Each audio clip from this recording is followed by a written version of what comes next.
क्या है आध्यात्म? दर्शन, चिंतन धारा, विद्या या संस्कृति की परंपरागत विरासत।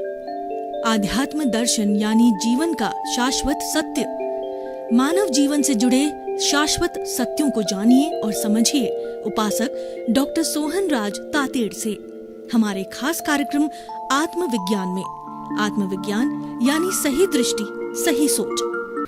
भाई और बहनों, मातृशक्ति को नमन। चैनल 24+ न्यूज के आध्यात्मिक कार्यक्रम हमारा आत्मविज्ञान, साइंस ऑफ द सोल, उसमें आपका हार्दिक स्वागत है, अभिनंदन है, सत्कार है। आत्मविज्ञान कार्यक्रम के अंतर्गत आत्मा का अनुभव कराया जाता है। आपका क्या अस्तित्व है उसकी जानकारी दी जाती है और आपको जो है आपका लक्ष्य निर्धारित किया जाता है। हमारी भारतीय संस्कृति में 4 बातें बहुत कठिन है। मनुष्य जीवन का मिलना दुर्लभ और ईश्वर की वाणी सुनने का अवसर मिलना उसे भी दुर्लभ। ईश्वर की वाणी में विश्वास होना वो भी दुर्लभ, और सबसे दुर्लभ है ईश्वर की वाणी को शरीर में उतारना, वो चारित्र में ढालना। ये सब बातें हम आपको आत्मविज्ञान के अंदर बताते हैं। दुनिया में बहुत से विज्ञान है, बहुत सी विद्याएं हैं, सबसे बड़ी विद्या है आत्मविद्या। वो हम आपको देना चाहते हैं, इसीलिए इसको शुद्ध ज्ञान कहा जाता है, शुद्ध उपयोग किया जाता है और ये प्रतिदिन अलग अलग विषयों के साथ में बताया जाता है। तो इसी क्रम से जुड़ा हुआ आज हम एक बहुत सुंदर विषय लेकर से आपसे के सामने आए हैं, आपके सामने हाजिर हुए, आपकी सेवा में आए हैं। वो है हमारा ध्यान योग। देखिए, भगवान कृष्ण ने युद्ध के मैदान में 18 दिन तक अर्जुन को निहत्थे सारथी के रूप में, यानी बिना किसी शस्त्र को रखे हुए सारथी बने 18 दिन तक उन्होंने प्रतिदिन नई नई उनको प्रेरणाएं दी, नई नई शक्ति जगाई और सुषुप्त शक्तियों को अर्जुन को जागृत किया ताकि कि वो लड़ता रहा। अर्जुन लड़ता रहा, उसके भीतर बैठा था वो अलग था। उन्होंने भेद विज्ञान कर दिया ताकि कि उसके भीतर बैठी हुई जो शुद्ध आत्मा है उसके ऊपर किसी तरह का बंधन नहीं हो, और उसी भाव के अंदर अर्जुन मोक्ष गया क्योंकि उसको किसी तरह का पाप नहीं लगा। वह लड़ने वाला अलग था और जिसकी हाजिरी में लड़ रहा था वो अलग था। हाजिरी वाले को किसी तरह कोई डैमेज नहीं हुआ। तो उसके अंदर पहले जो 6 अध्याय थे वो कर्म योग के थे, दूसरे जो अध्याय थे वो भक्ति योग के थे, तीसरे 6 अध्याय थे वो ज्ञान योग के थे, और निष्कर्ष के अंदर ये बताया गया ध्यान योग। इन सब की हम समीक्षा करें तो ध्यान योग था। ध्यान योग एक समीक्षा का योग था गीता के हिसाब से। और वैसे ध्यान तो बहुत ही प्रसिद्ध है। हमारे धार्मिक ग्रंथों के अंदर जो अंतिम अवस्था आती है वो समाधि की अवस्था आती है। वो समाधि की अवस्था ध्यान है, वो निरालंबन ध्यान है। जब हम सारे आलम्बन छोड़ करके अपने सेल्फ रियलाइजेशन के ध्यान में लगते हैं, वो निरालंबन ध्यान है। मेडिटेशन को सबसे ऊंचा स्थान दिया गया है। अगर हम जैन धर्म की बात करें तो जैन धर्म में तप के 12 भेद बताए हैं, निर्जरा के 12 भेद बताए हैं। 6 जो भेद है वो बाह्य के हैं, हर एक की शक्ति समान नहीं होती है। जो प्रारंभिक अध्यात्म करने वाले हैं, भक्ति करने वाले हैं, धर्म करने वाले हैं, उनको अनशन, उनोदरी, भिक्षाचरी, रस परित्याग, काय कलेश, प्रतिसल्लीनता, ये 6 जो है बाहर के उनको धर्म बताए, तप बताए, बाहर के निर्जरा बताई, और ये बाहर की ये साधना बताई। और जो लोग ज़्यादा एक्सपर्ट है, वो ग्रेजुएट है, पोस्ट ग्रेजुएट है, डॉक्टरेट है, तो उनकी बुद्धि विकसित है। उनके लिए प्रायश्चित, विनय, वैयाव्रत, स्वाध्याय, ध्यान और व्युत्सर्ग। व्युत्सर्ग तो एक अवस्था होता है बॉडी को छोड़ने का, मुक्ति जाने का, लेकिन सबसे ऊंची अवस्था है वो हमारा ध्यान है। पतंजलि में क्या बताया गया है? अष्टांग योग है, एक होलिस्टिक योग है, एक संपूर्ण योग है, जो कि व्यक्ति का व्यवहार शुद्ध करते करते, उसके शरीर की शुद्धि करते करते, उसके बुद्धि विचारों की शुद्धि करते करते और उसको मुक्ति तक ले जाता है। उसका नाम अष्टांग योग है। अष्टांग योग आसन प्राणायाम तक ही सीमित नहीं है, वो हमारे व्यवहार जगत को शुद्ध करके और हमें निश्चय, हमारा जो निश्चय है, हमारा मोक्ष है, उसकी प्राप्ति करना जो है वह इसका मुख्य उद्देश्य होता है। अष्टांग योग, उसमें क्या बताया गया है? यम, नियम, आसन, प्राणायाम, प्रत्याहार, धारणा, ध्यान और समाधि। समाधि जो है वो हमारा उच्च कोटि का मेडिटेशन है, उच्च कोटि का ध्यान है। इस दुनिया में जितने भी धर्म हैं और विश्व के मुख्य 8 धर्म हैं, कौन कौन से? Hinduism, Buddhism, Jainism, Sikhism, Christianity, इस्लाम, जुडाइज़्म, जोरास्ट्रियन।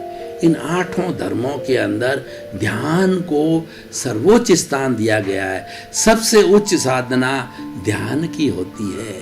और हमारे भीतर जितनी अशुद्धि भरी पड़ी है, उस अशुद्धि को देखना, ये ध्यान है। कितनी बड़ी बात है कि हमारा आत्मविज्ञान, सिद्धांत के आत्मविज्ञान का ज्ञाता दृष्टा भाव। ज्ञाता दृष्टा भाव का अर्थ ये होता है कि राग द्वेष रहित होकर के भीतर जो मालिक इस पूरे शरीर को देखना चाहता है और हमारी जो अशुद्धि से भरा हुआ जो कर्म शरीर पूरे शरीर के अंदर व्याप्त है, उस शरीर करीब को राग द्वेष मुक्त होकर के और देखने लग जाता है, उसी का नाम ध्यान है। और जब ये मालिक उसको देखने लग जाता है तो उसके भीतर जितने भी हमारे पौद्गलिक कर्म हैं, ज्ञानावरणीय, दर्शनावरणीय, वेदनीय, मोहनीय, आयुष्य, नाम, गोत्र, अंतराय, इसकी 148 प्रकृतियां सभी हिलने लगती है। जब क्या होता है, व्यवहार जगत में हम देखते हैं कि किसी शहर के अंदर मंत्री आ जाता है, मुख्यमंत्री आ जाता है, प्रधानमंत्री आ जाता है, तो एक हलचल चालू होती है और पब्लिक मीटिंग होती है। पब्लिक मीटिंग के अंदर आम व्यक्ति को स्वतंत्रता होती, प्रजातंत्र के अंदर अपना जो दुख दर्द हो वह मंत्री महोदय को बताओ।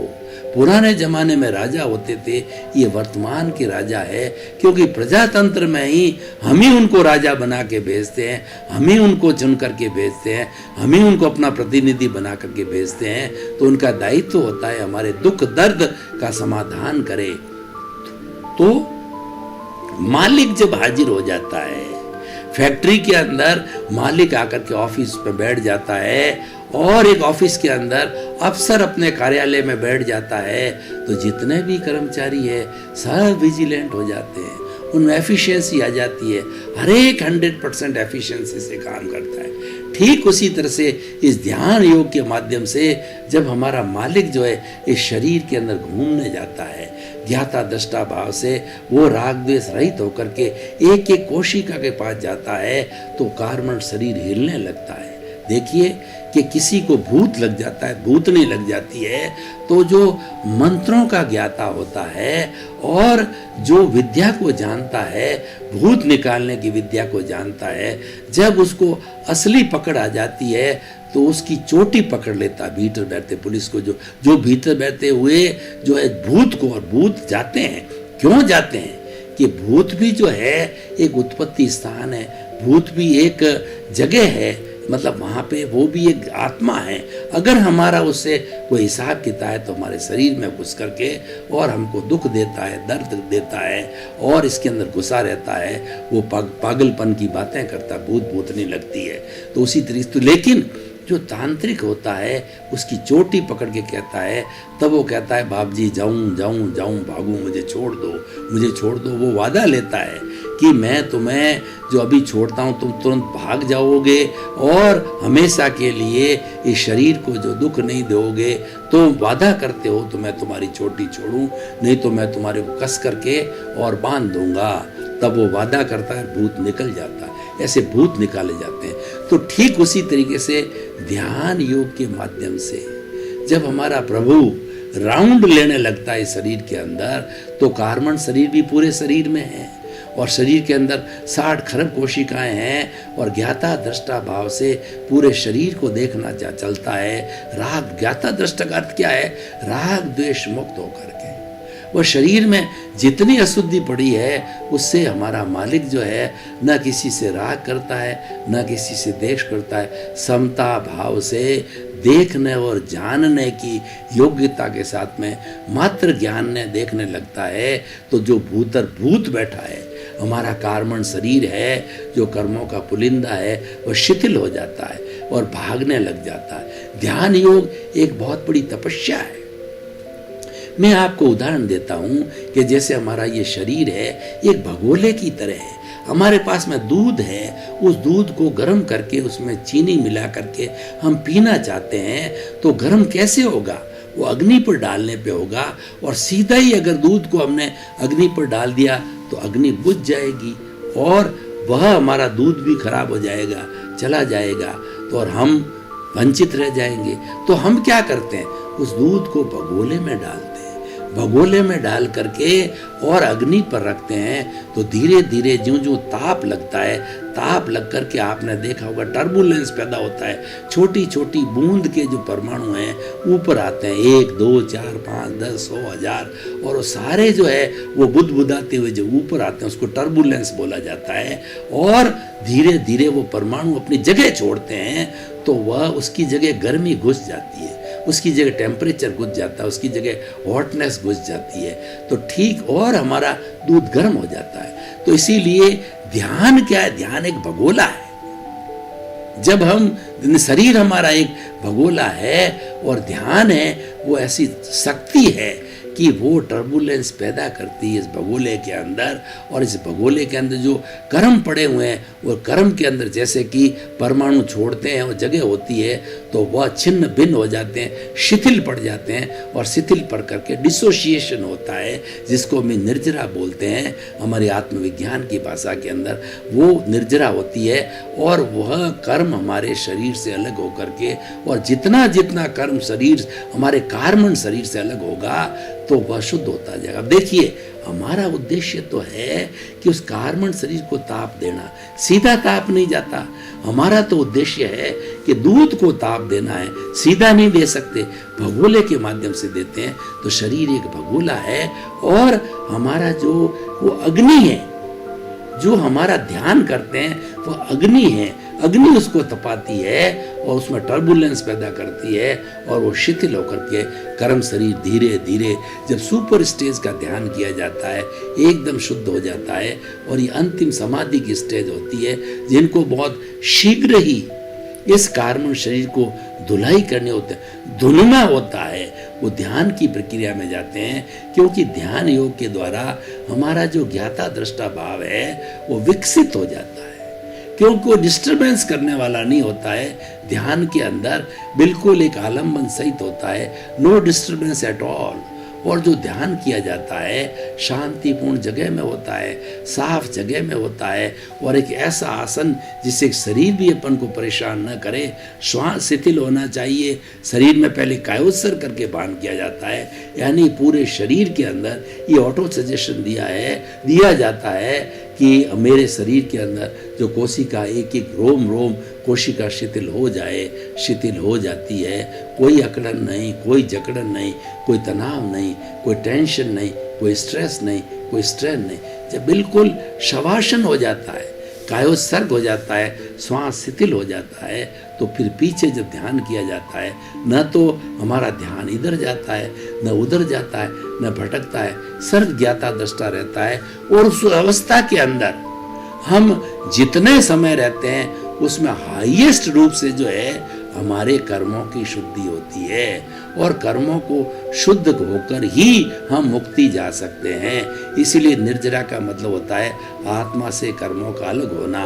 वो तो आंशिक निर्जरा हो गई, और जब पूर्ण निर्जरा हो जाती है तो कर्म शरीर अपना पौद्गल रूप में इस पर्यावरण के अंदर कॉस्मोस में सृष्टि में चला जाता है, और आत्मा मुक्ति को चली जाती है। और ये पंचभूतात्मक शरीर होता है उसको जला दिया जाता है। जला देने के बाद के अंदर इसके अंदर 5 भूत होते हैं, पृथ्वी पृथ्वी में, जल जल में, अग्नि अग्नि में, वायु वायु में, आकाश आकाश में। क्यों कि सृष्टि की बड़ी विशेषता है कि सृष्टि की जो भी एनर्जी होती है वो तीनों काल में एक सी रहती है, कोई एनर्जी इसकी घटती नहीं है। आइंस्टीन ने सिद्धांत दिया इस पूरे ब्रह्मांड के अंदर E = mc²। ई का मतलब ये एनर्जी पूरे ब्रह्मांड की कोई भी एनर्जी आज से युगों युगों पहले थी, आज भी इसके अंदर वही एनर्जी है, कोई घटती बढ़ती नहीं। E=mc²। m का मतलब मास, जितनी वस्तुएं, जितने शरीर, जितने पुद्गल इसके अंदर है, वो उसकी मात्रा m, उसकी मास होती है mc²। E=mc²। c एक कांस्टेंट है, और उससे क्या होता है, इस सृष्टि के अंदर एनर्जी वही होती है, उसका रूपांतरण होता है, ठोस द्रव में बदल जाता है, द्रव गैस में बदल जाती है, गैस जो है पुनः वापस ठोस में बदल जाती है, एक एनर्जी दूसरे एनर्जी में बदलकर हमारे पास जो टीवी के चित्र आते हैं वो क्या है, ये सारी वाइब्रेशंस है।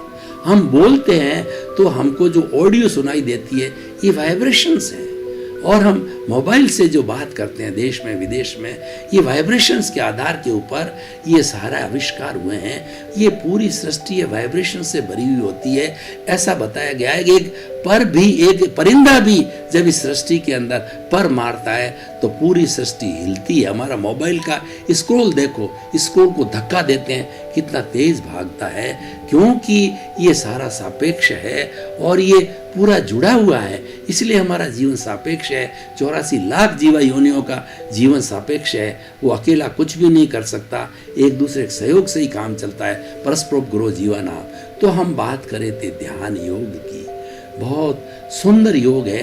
अब हम इसके निष्कर्ष पर आते हैं कि आखिर हम ध्यान योग की इतनी चर्चा करते हैं, इतना हमारे धार्मिक ग्रंथों में कहा गया है, तो ध्यान के लिए तो मैं पहले ही बता दिया है, कोई चीज़ का ध्यान नहीं रखोगे तो बिगाड़ होगा। टीचर को टीचर का ध्यान रखना पड़ेगा, गृहिणी को गृहिणी अपने काम का ध्यान रखे, और माता पिता अपने बच्चों का ध्यान रखे।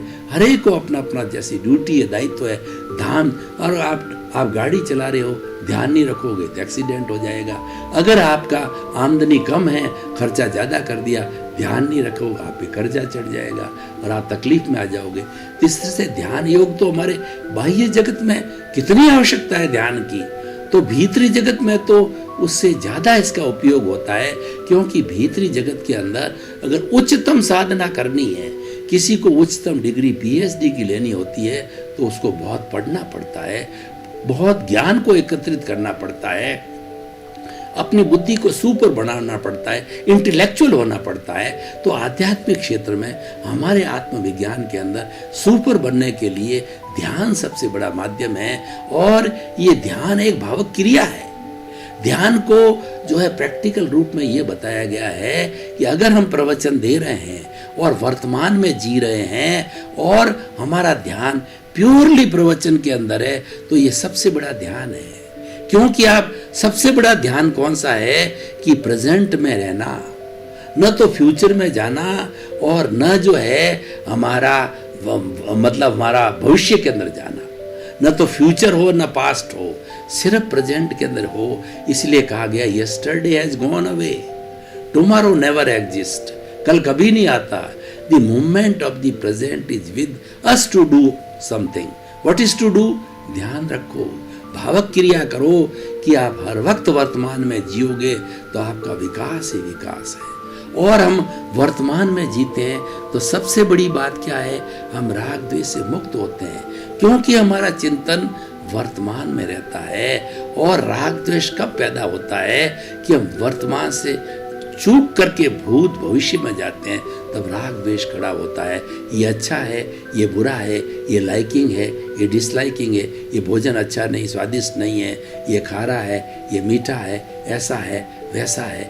ये सारा राग द्वेष पैदा होता है, और वही दुख का कारण होता है, वही कर्म बंधन का कारण है, वही अशुद्धि है। और दुनिया में जितना भी जो है बुराई पैदा करने वाला है, मात्र एक चीज़ है, किसी भी चीज़ के अंदर कोई बुराई नहीं, न तो सृष्टि में बुराई है, न हमारी नेचर माँ के अंदर है, न ब्रह्मांड के अंदर है, न 84 लाख जीवा योनि में। सिर्फ जिसके भीतर ये राग द्वेष है, और वो राग द्वेष तो जड़ में पदार्थ में हो ही नहीं सकता, क्योंकि जड़ पदार्थ तो राग द्वेष को जनरेट नहीं करता है। जनरेट करने वाला है चेतन तत्व है, क्योंकि सुख दुख की अनुभूति वो करता है। संवेदना वो करता है, और संवेदना से जुड़ा हुआ राग द्वेष होता है, अहंकार होता है। यही सबसे बड़ा दुख का कारण है। और सभी धार्मिक ग्रंथों में और ध्यान की पराकाष्ठा में क्या बताया गया है, हम जब ध्यान करते हैं तो धीरे धीरे हमारा अहंकार शून्य होता है और ध्यान करने से अकर्ता भाव आता है। हम जो निष्काम कर्म की श्रेणी में जाते हैं, हम प्रज्ञा चक्षु बनते हैं, हम स्थित प्रज्ञ बनते हैं और हमारे जीवन का विकास करते हैं। तो भाई और बहनों, दर्शकगण, श्रोतागण, ये जो ध्यान योग है बहुत ही पहुंचे हुए लोगों के लिए है। जो लोग सुपर क्लास के अंदर है, जो लोग ऊपरी क्लास है, उसके लिए हम आत्मविज्ञान में सभी तरह के विचार देते हैं। छोटे व्यक्ति के लिए कर्म योग देते हैं। जो कुछ नहीं जानता, वो कहता है मैं तो कुछ नहीं, ABCD नहीं जानता धर्म, तो हम उसको भक्ति मार्ग देते हैं कि तुम अपने आप को समर्पित हो जाओ। कर्म योगी हैं तो हम उसको कहते हैं तुम कर्म करते रहो, 24 आवर लोअर का करो, खाती का काम करो, टीचर का काम करो, पर तुम फल की इच्छा नहीं करना। और जो लोग बहुत सुपर स्टेज के जो मान लो साधक हैं, साधु है, सन्यासी हैं, अच्छा जो करने वाले हैं साधना, उनको हम ये ध्यान योग देते हैं। और भगवान कृष्ण ने ध्यान योग को निष्कर्ष में लिया है कि भक्ति योग करते हुए और कर्म योग करते हुए, ज्ञान योग करते हुए अगर आप सुपर क्लास में जाना चाहते हो, आप गीता का सारांश निकालना चाहते हो, तो तुम ध्यान योग के अंदर हो, प्रेजेंट के अंदर हो, जो काम करना है उसी में रहो। तो क्या होगा, सारी आपकी एफिशिएंसी जो है वो प्रेजेंट में आ जाएगी। जब कोई व्यक्ति अपनी फुल एफिशिएंसी से काम करता है तब उसको टारगेट अचीव हो रहा है। अर्जुन को जब संयम रचा गया द्रौपदी का, तो एक शर्त थी कि जितने भी राजकुमार हैं उन सब राजकुमारों को अपने अपने धनुष से एक ऊपर मछली बांध दी थी जिसकी की आँख खुली थी, और नीचे जो है एक तालाब टाइप बना दिया था, उसमें उसके जो है आँख दिख रही थी उस मछली की। और हर राजकुमार को बोला गया, पूछा गया क्या गया, अपना अपना जवाब दिया। अर्जुन ने अपनी सारी शक्तियों को वर्तमान में केंद्रित किया, वो ध्यान योग के अंदर चला गया। अर्जुन तो बहुत पहुंचा हुआ था, उसने कहा मुझे कुछ नहीं दिखता है, मुझे तो जो परछाई दिख रही है, मछली की आंख की परछाई दिख रही, उसको भेदना है, ना इधर दुख दिखता है ना उधर दिखता है। मेरे को तो सिर्फ जो उस मछली की आंख जो भेदनी दिखाई देती है, और उसने सारी शक्तियों को जागृत करके, शक्तियों को एक जगह इकट्ठा करके और उस मछली की जो है आंख को भेद दिया। और उस समय में द्रौपदी का विवाह जो है अर्जुन के साथ में हुआ और सभी राजकुमार डिफीटेड हुए। भाई और बहनों, आपका बहुत बहुत धन्यवाद। हमारा ये साइंस ऑफ द सोल आत्मविज्ञान है, आपको प्रतिदिन ऊंचाई में ले जाएगा। ऊंचाई किसकी? सेल्फ रियलाइजेशन की, आत्मनिरीक्षण की, आत्म परीक्षण की, आत्म प्रशिक्षण की। और मैं कौन हूँ इसके अस्तित्व की जानकारी करने के लिए दुनिया में सबसे जो कठिन काम है, अपने आप को जानना, अपने आप की जानकारी कराने वाला आत्मविज्ञान है। आप देखते रहिए, इसका आनंद उठाते रहिए, आपका जीवन आनंदमय हो, धन्य हो, मंगलमय हो, आपके प्रति मंगल। आत्मविज्ञान में आत्मविज्ञान यानी सही दृष्टि, सही सोच।